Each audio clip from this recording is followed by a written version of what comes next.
Hi and welcome to today's video. My name is Paul. So this week, just a short video. I just wanted to talk about my feelings towards digital art. I've said in the past that I just consider it another medium, which is true. But like all media, it has pros and cons and sort of strengths and weaknesses. On screen you can see two slightly different versions of the similar sort of idea, a little still life on the left in soft pastels and compressed charcoal on a toned paper. So it's a traditional way of making art, I guess. And then on the right is this less traditional digital version. So this was using a piece of software called Affinity Designer. And in terms of which one do I prefer, it's not a simple question to answer. It kind of depends on what I'm trying to do.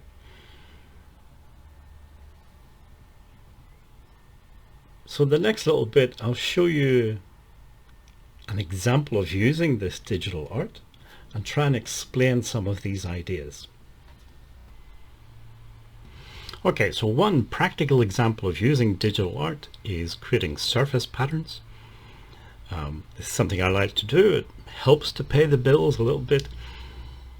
Very often I work in pencil in a sketchbook. I then scan those sketches, bring them into the software, and then I can trace over the outlines and play around with things once I'm in the sort of digital medium.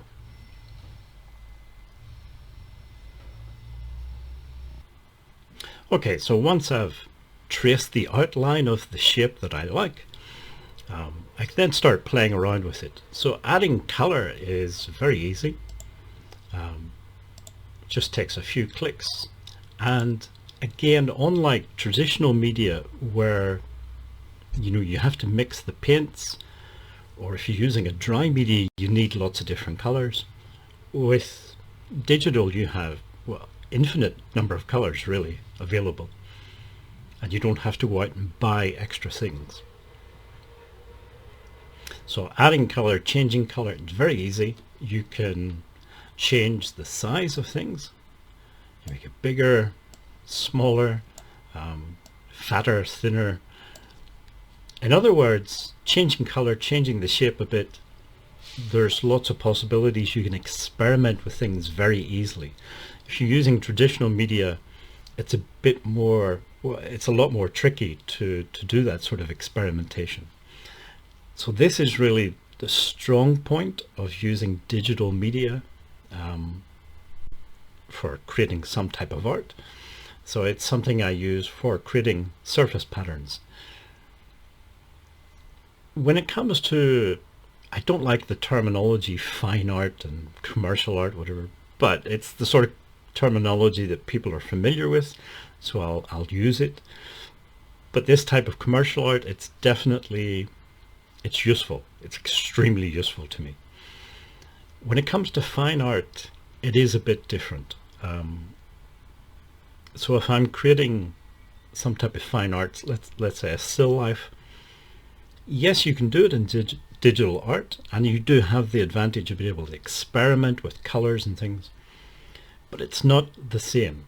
It's not the same as using acrylic paint or soft pastels or charcoal or something.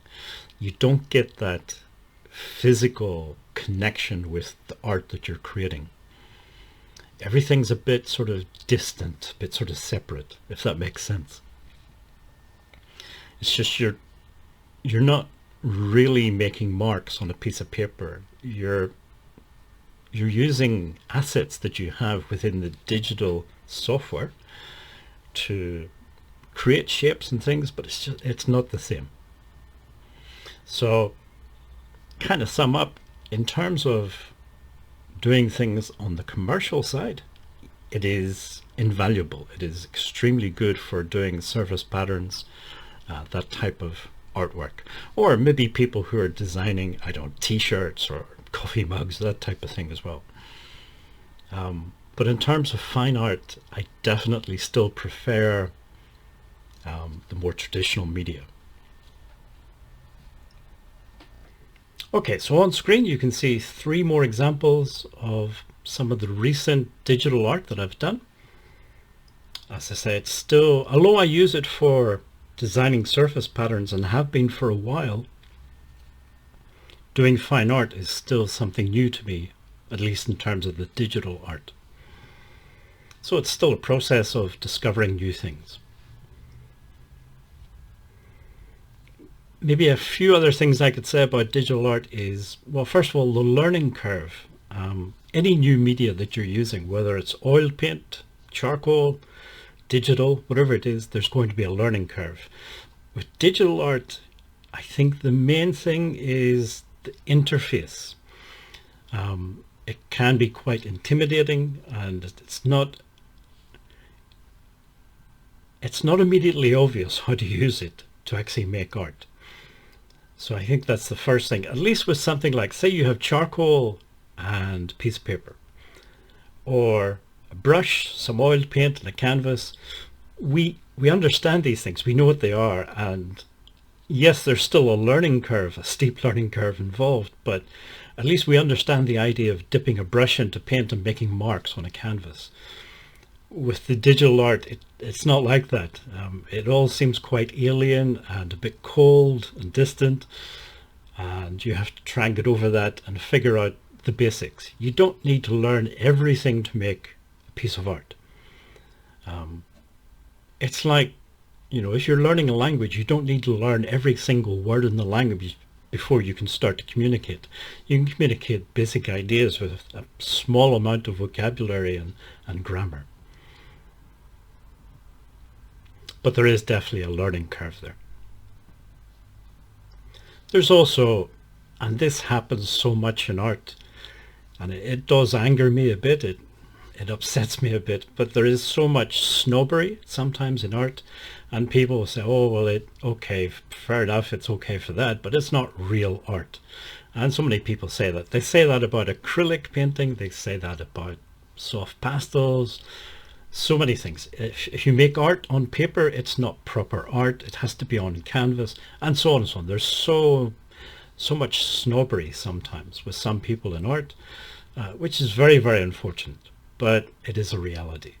And you will, if you use digital art, you will certainly come across it. People will not consider you a proper artist if you're using digital art. Of course you can't be. You have to be using oil paint or perhaps watercolor, but certainly nothing else. So you're going to come across those sort of people. I don't know. I would just ignore them. Maybe one other thing I would say about digital art is, of course, it's not limited to any particular style or subject matter. So I do this sort of art. That's my thing. But you can do it in lots of different styles. You could do photorealistic digital art. You could do very abstract, Jackson Pollock style digital art, and everything in between. So it is very versatile in that. It's as versatile as, say, oil paint or watercolor. The particular medium doesn't limit you to any particular style. Okay, well, just sharing some ideas on using digital art. As I say, for me, I find it incredibly useful for some of the more commercial stuff that I try to do. With the fine art, I'm still learning things, but I would say it's not the same as using physical materials like watercolor or charcoal or something. It is slightly more distant, a little bit cold, but still it's fun, it's enjoyable. So I imagine I can see myself using it for as long as possible, for as long as I'm able to make any sort of art. If you made it this far in the video, thank you for watching and listening, and hopefully see you again in next week's video.